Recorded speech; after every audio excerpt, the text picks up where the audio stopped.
നമ്മുടെ സംസ്ഥാനത്ത് പഞ്ചായത്ത് രാജ് നഗരപാലിക സംവിധാനം നിലവിൽ വന്ന 1995 മുതൽ 2025 വരെ നടന്ന 7 തദ്ദേശ സ്വയംഭരണ സ്ഥാപനങ്ങളിലേക്ക് നടന്ന തെരഞ്ഞെടുപ്പ് ഏറ്റവും ഉജ്ജ്വലമായ വിജയം നേടി UDF കുതിക്കുകയാണ്.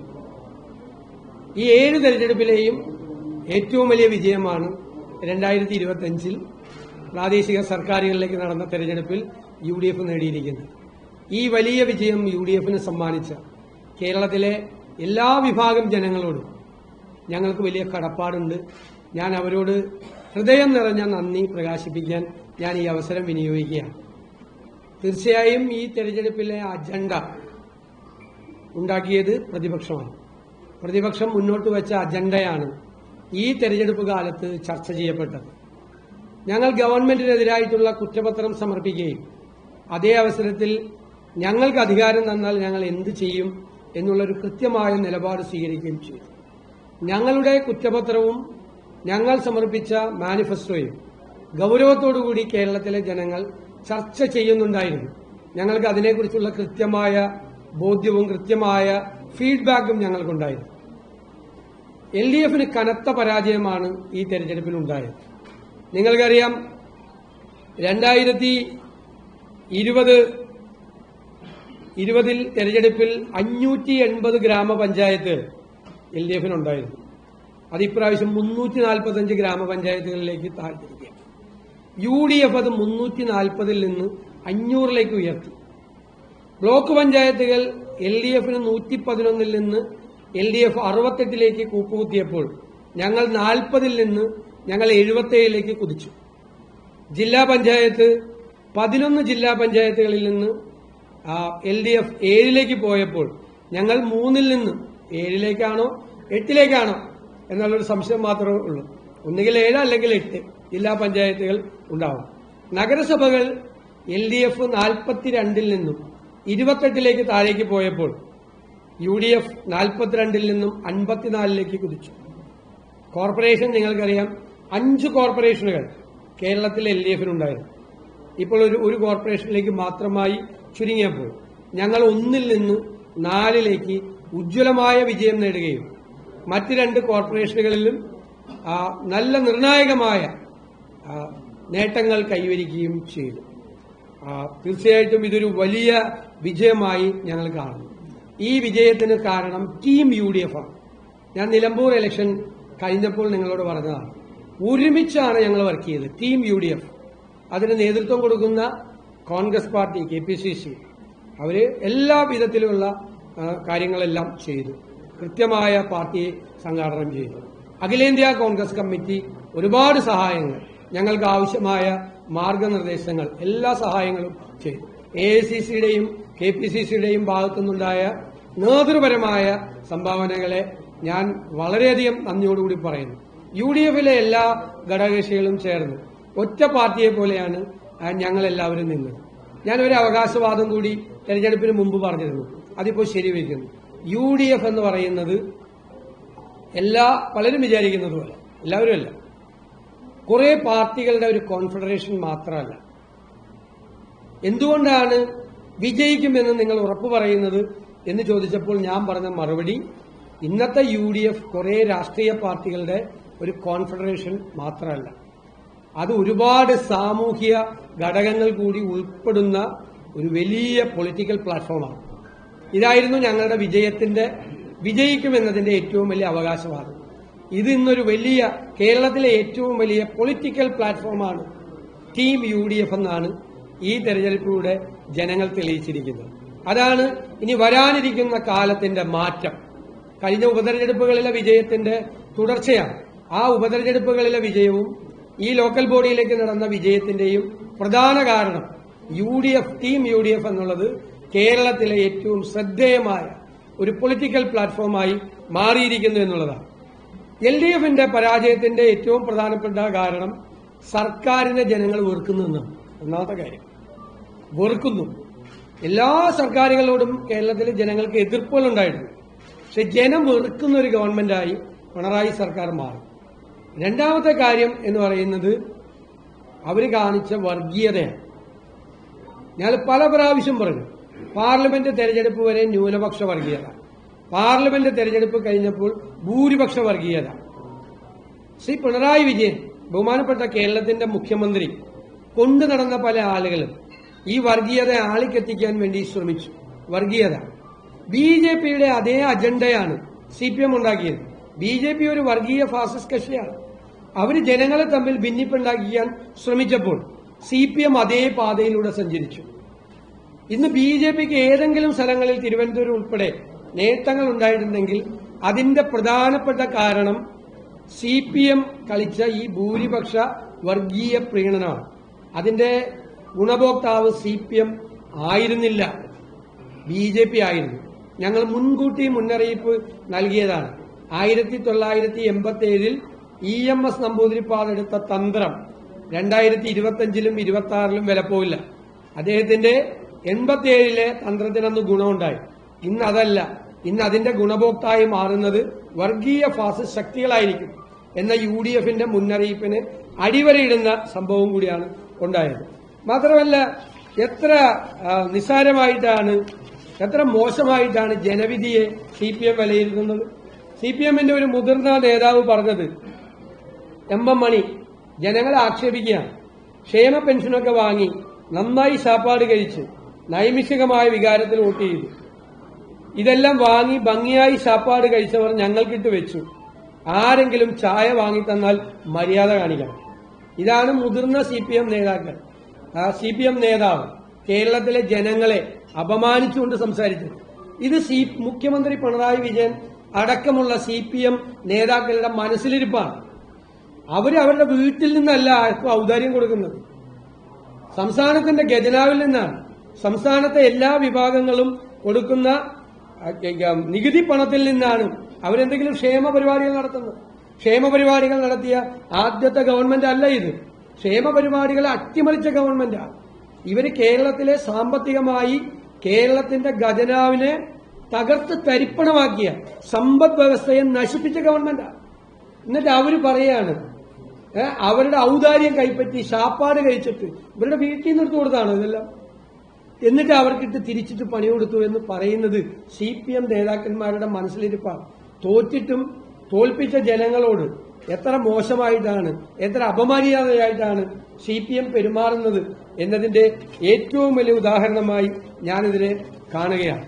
തീർച്ചയായും കൂടുതൽ ജനങ്ങൾ വലിയ വിജയം നൽകുമ്പോൾ നമ്മൾ അവരുടെ മുമ്പിൽ കൂടുതൽ വിനയാനിതരായി അവരുടെ പ്രതീക്ഷയ്ക്കൊത്ത് ഉയരാൻ വേണ്ടിയിട്ടുള്ള ശ്രമങ്ങൾ നടത്തുക എന്നതാണ് വിജയിക്കുന്നവരുടെ ഉത്തരവാദിത്വം. തീർച്ചയായും ജനങ്ങൾ ഏൽപ്പിച്ച ഈ വിശ്വാസവും ഉത്തരവാദിത്വവും കൂടുതൽ ഭംഗിയായി, കൂടുതൽ അവരുടെ പ്രതീക്ഷകളും വർദ്ധിച്ചിട്ടുണ്ട്. ആ പ്രതീക്ഷയ്ക്ക് അപ്പുറത്തേക്ക് കേരളത്തെ വളർത്തിയെടുക്കാൻ, ആ കേരളത്തെ സൃഷ്ടിക്കാനുള്ള എല്ലാ ശ്രമങ്ങൾക്കും UDF മുൻപന്തിയിലുണ്ടാവും. കേരളത്തിലെ എല്ലാ പ്രശ്നങ്ങൾക്കുമുള്ള പരിഹാരമായിരിക്കും ടീം UDF.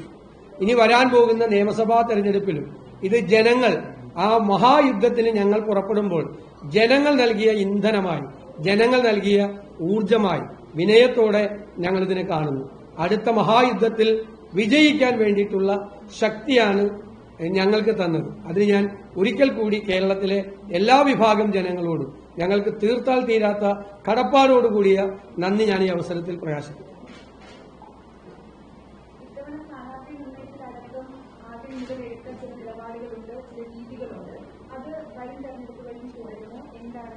തീർച്ചയായിട്ടും ഈ തെരഞ്ഞെടുപ്പ് വിജയം നമ്മൾ പരിശോധിക്കുമ്പോൾ ഞാൻ നേരത്തെ തന്നെ പറഞ്ഞു, LDFന്റെ ഗവൺമെന്റിന്റെ നെഗറ്റീവ് ഉള്ളതുപോലെ തന്നെ ഞങ്ങൾ നടത്തിയ മുന്നൊരുക്കം, ഞങ്ങൾ നടത്തിയ തയ്യാറെടുപ്പ്, ഞങ്ങളുടെ നേതാക്കന്മാരും ഞങ്ങളുടെ ലക്ഷക്കണക്കിന് പ്രവർത്തകരും ആവേശത്തോടുകൂടി എടുത്ത നടപടികൾ, അവർ നടത്തി പ്രവർത്തനം, അവർക്കുകൂടി ഞാൻ ഈ വിജയം തീർച്ചയായും സമർപ്പിക്കുകയാണ്. ആ മുന്നൊരുക്കങ്ങളാണ്, കൃത്യമായ മുന്നൊരുക്കങ്ങളെയാണ് ഇത്രയും വലിയ വിജയത്തിലേക്ക് എത്തിച്ചത്. എല്ലാ ഉപതെരഞ്ഞെടുപ്പുകളിലും അസംബ്ലിയിലേക്കും തദ്ദേശ സ്വയംഭരണ സ്ഥാപനങ്ങളിലേക്കും നടന്ന ഉപതെരഞ്ഞെടുപ്പുകളിലെല്ലാം കഴിഞ്ഞ 4.5 വർഷമായി തുടർച്ചയായി വിജയിക്കുകയാണ് UDF. അതിന്റെ പിന്നിലുള്ള രഹസ്യവും ഇതുതന്നെയാണ്, വിജയരഹസ്യം. ആ തയ്യാറെടുപ്പാണ്. ആ നിയമസഭാ തെരഞ്ഞെടുപ്പിലുള്ള തയ്യാറെടുപ്പുകൾ ഞങ്ങൾ നേരത്തെ ആരംഭിച്ചു. വരാനിരിക്കുന്ന മാസങ്ങളിൽ അത് വളരെ ശക്തമാക്കും. സ്ഥാനാർത്ഥികൾക്കൊക്കെ നേരത്തെ ഉണ്ടാകും. അതിന്റെ എല്ലാം കൂടിയാലോചനകളും ചർച്ചകളും ഞങ്ങൾ ആരംഭിച്ചു കഴിഞ്ഞു. കൂട്ടായ നേതൃത്വമാണ് ആ കാര്യങ്ങളെല്ലാം ചെയ്യുന്നത്. വലിയ വിജയത്തിൽ സന്തോഷിക്കുമ്പോഴും പക്ഷേ തിരുവനന്തപുരം കോർപ്പറേഷൻ BJP അധികാരത്തിലേക്ക് വരാനാണ് കേരള ഭൂരിപക്ഷത്തോടെ. മാത്രമല്ല തിരുവനന്തപുരം മറ്റ് ജില്ലകളൊക്കെ നോക്കുമ്പോൾ തിരുവനന്തപുരം ജില്ല നോക്കുമ്പോൾ ഒരൊറ്റ നഗരസഭ പോലും കിട്ടിയിട്ടില്ല. അല്ല, അത് ഓരോ ജില്ലകളിലും നമ്മൾ പ്രത്യേകമായിട്ട് പരിശോധിക്കണം. തിരുവനന്തപുരം ജില്ലയിൽ ഞങ്ങൾ കോർപ്പറേഷനിൽ ഞങ്ങളുടെ സീറ്റ് ഏകദേശം ഇരട്ടിയാക്കി. ഇവിടെ ഈ സീറ്റ് നിശ്ചയിച്ചതാരാ?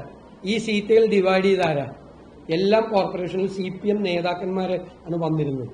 CPM നേതാക്കന്മാരാണ് വോട്ടർപട്ടികയിൽ ക്രമക്കേട് കാണിച്ചത്, ഡീലിമിറ്റേഷനിൽ ക്രമക്കേട് കാണിച്ചത്. സംസ്ഥാനത്ത് ഉടനീളം ചെയ്തു. തിരുവനന്തപുരത്ത് അതെല്ലാം ചെയ്തു. BJPക്ക് ജയിക്കാനുള്ള വഴിയൊരുക്കി കൊടുക്കുകയാണ് യഥാർത്ഥത്തിൽ തിരുവനന്തപുരത്ത് CPM ചെയ്തത്. സംശയം എന്താ? പിന്നെ എല്ലാ ജില്ലകളിലും ജയിക്കുമോ? തിരുവനന്തപുരത്ത് നിങ്ങൾ അതേ എങ്ങനെയാണ്?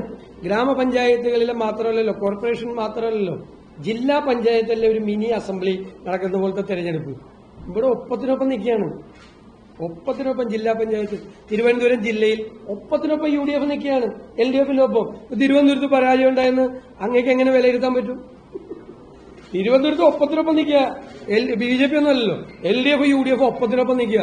ഞങ്ങൾക്ക് കഴിഞ്ഞ പ്രാവശ്യം എത്ര സീറ്റ് ഉണ്ടായിരുന്നു? ഞങ്ങൾക്ക് തിരുവനന്തപുരത്തൊക്കെ ഞങ്ങൾക്ക് എത്ര സീറ്റ് ഉണ്ടായിരുന്നു? വളരെ കുറച്ച് സീറ്റാ ഞങ്ങൾക്ക് ഉണ്ടായിരുന്നല്ലോ. അതിൽ നിന്നൊക്കെയാണ് ഞങ്ങൾ ഈ വൻ വിജയം നേടി ഞങ്ങൾ തിരിച്ചു വരുന്നത്. കോർപ്പറേഷനിലും അതുപോലെ അതിലെല്ലാതെ ഇപ്പൊ ഞാൻ പറഞ്ഞല്ലോ, ജില്ലാ പഞ്ചായത്ത് കിട്ടാത്ത സ്ഥലങ്ങളിലെല്ലാം ഞങ്ങളുടെ സീറ്റുകളുടെ എണ്ണം ഇരട്ടിയായി. ജില്ലാ പഞ്ചായത്ത് കിട്ടാത്ത സ്ഥലത്തൊക്കെ ഇരട്ടിയായി. നേരത്തെ ഉണ്ടായിരുന്ന കഴിഞ്ഞ പ്രാവശ്യം ഉണ്ടായിരുന്ന ജില്ലാ പഞ്ചായത്ത് എണ്ണത്തിന്റെ ഇരട്ടിയായി. ഇപ്പൊ കൊല്ലത്തൊക്കെ ഞങ്ങൾ സംഘടനാപരമായി കൊല്ലം, കോഴിക്കോട് ജില്ലകളിൽ ഒക്കെ സംഘടനാപരമായി പിന്നോക്കം നിൽക്കുന്ന സ്ഥലങ്ങളാണ്. എല്ലാ തെരഞ്ഞെടുപ്പ് വരുമ്പോഴും ഞങ്ങൾ തോറ്റിരുന്ന സ്ഥലങ്ങളാണ്. ആ കോഴിക്കോട് ഞങ്ങൾ കോർപ്പറേഷൻ ഞങ്ങൾ ഉറപ്പിച്ചു നിർത്തിയിരിക്കുകയാണ് ഇപ്പോഴും CPMന്. ജില്ലാ പഞ്ചായത്ത് ഒപ്പത്തിനൊപ്പം നിൽക്കുകയാണ് കോഴിക്കോട് പോലത്തെ സ്ഥലത്ത്. എത്ര സ്ഥലമാണ് തിരിച്ചു പിടിച്ചിരിക്കുന്നത് അവിടെയെല്ലാം. കൊല്ലത്ത് വലിയ മാറ്റം ഉണ്ടായി, വലിയ മാറ്റം. നിങ്ങൾ പരിശോധിച്ചാൽ അറിയാം. കൊല്ലം കോർപ്പറേഷൻ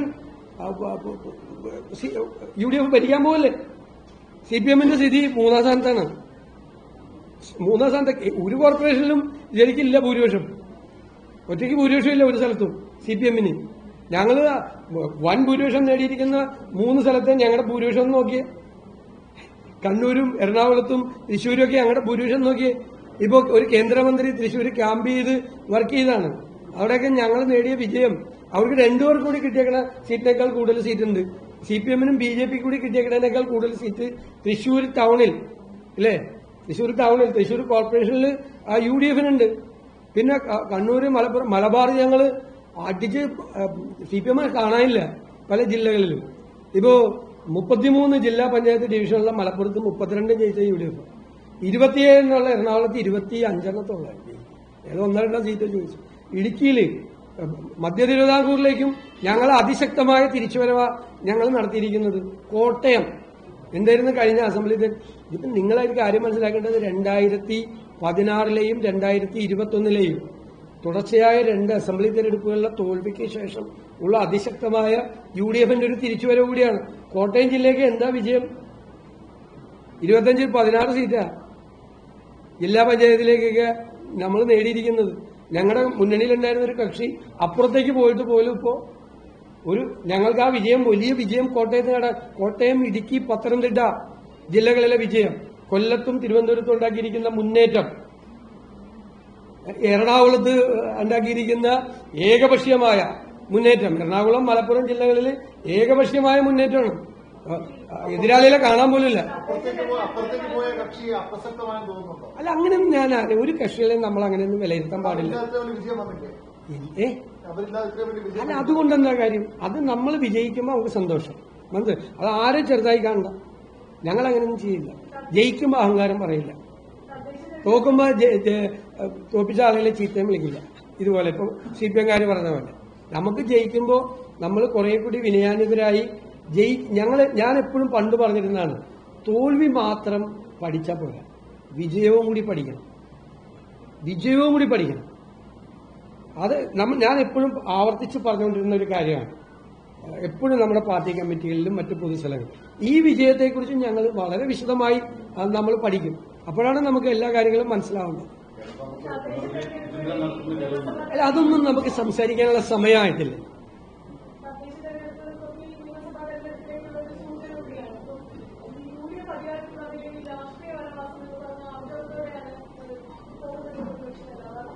അല്ല, തീർച്ചയായിട്ടും ഞാൻ അതൊക്കെ വാക്ക് പറഞ്ഞതല്ലേ.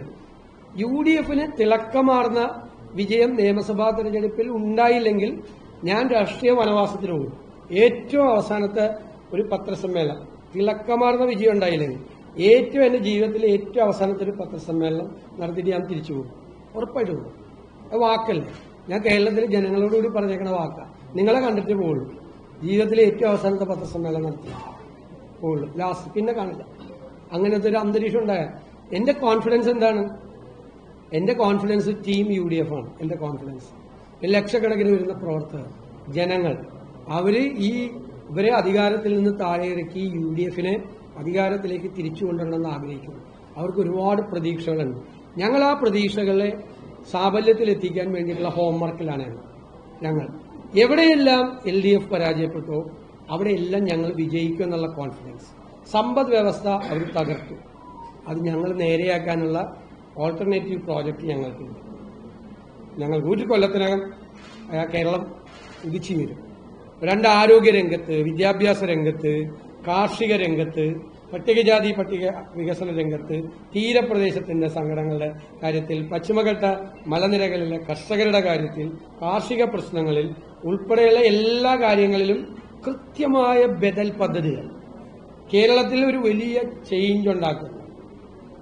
എല്ലാ വികസന പ്രവർത്തനങ്ങളിലും ക്ഷേമ പ്രവർത്തനങ്ങളിലും അക്കൗണ്ടബിലിറ്റി ഉണ്ടാക്കുന്ന അടിസ്ഥാനപരമായ മാറ്റം ഈ സംസ്ഥാനത്തിനുണ്ടാകുന്നു.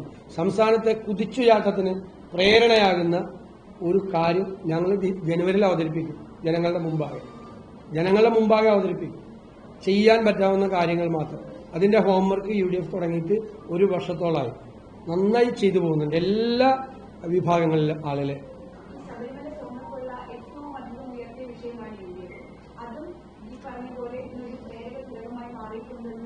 ഉറപ്പായിട്ടും ഞാൻ പറഞ്ഞല്ലോ, ഞാനത് വിശദീകരിച്ച എല്ലാ കുറ്റപത്രവും പറയായിരുന്നുകൊണ്ടാണ്.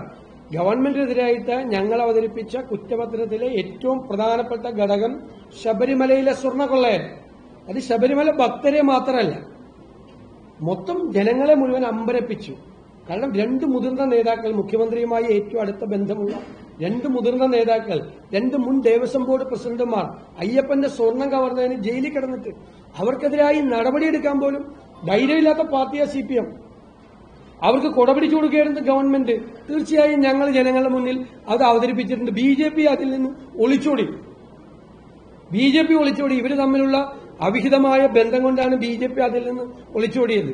ശബരിമല വിഷയം അവര് ഉയർത്താതെ, ശബരിമല ഒരു വിഷയമല്ലെന്നാണ് BJP നേതാക്കൾ പറഞ്ഞത്. ഒരു വിഷയമല്ലെന്ന് പറഞ്ഞത്. ഞങ്ങൾ പറഞ്ഞ വിഷയമാണെന്ന്. വിഷയമായിരുന്നു. ഞങ്ങൾ എല്ലായിടത്തും പറഞ്ഞു. ആ വിഷയത്തെ സൈഡ് ലൈൻ ചെയ്യാൻ വേണ്ടിയിട്ട് ഒരുപാട് ശ്രമം CPM-ന്റെ നേതൃത്വത്തിൽ നടന്നു. അതുകൊണ്ടാണ് ഞാൻ SIT-യുടെ മീതെ സമ്മർദ്ദം ചെലുത്തുന്നു മുഖ്യമന്ത്രിയുടെ ഓഫീസ് എന്ന് പറഞ്ഞത്. ഇലക്ഷൻ വരെ ചില ആളുകളെ ചോദ്യം ചെയ്യുന്നതും അറസ്റ്റൊക്കെ മാറ്റിവെക്കാൻ വേണ്ടി. കാരണം ഇലക്ഷനിൽ വീണ്ടും ആ വിഷയം വരരുത് എന്ന് കരുതിയിട്ട്. അതൊക്കെ അല്ല, നമ്മൾ ഹൈക്കോടതിയുടെ നിരീക്ഷണത്തിൽ നടക്കുന്ന അന്വേഷണമാണ്. ഞങ്ങൾ ഇതുവരെ SIT-യുടെ അന്വേഷണത്തിൽ അതൃപ്തി പ്രകടിപ്പിച്ചിട്ടില്ല. കാരണം അവർ കുറെ കാര്യങ്ങൾ മുന്നോട്ട് പോയിട്ടുണ്ട്. പക്ഷെ അവരുടെ മീതെ വലിയ സമ്മർദ്ദമുണ്ട്. അത് കോടതി ശ്രദ്ധിക്കും.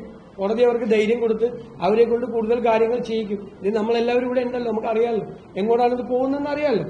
അപ്പൊ നമുക്ക് ആ ഘട്ടത്തിൽ പറയാം. തീർച്ചയായിട്ടും സർക്കാർ വികസനം പറയുമ്പോൾ ഏറ്റവും വലിയ പ്രതീക്ഷ ക്ഷേമ പ്രഖ്യാപനങ്ങളിലായിരുന്നു. ക്ഷേമപ്രശ്നം അടക്കമുള്ളത്. അപ്പൊ അതുകൊണ്ട് മാത്രം ജനങ്ങളുടെ വോട്ട് കിട്ടാൻ പറ്റുമെന്നുള്ള. അല്ല, അതങ്ങനെയല്ല. അതിന്റെ യാഥാർത്ഥ്യമാണ് ഞങ്ങൾ പറഞ്ഞത് ജനങ്ങളോട്.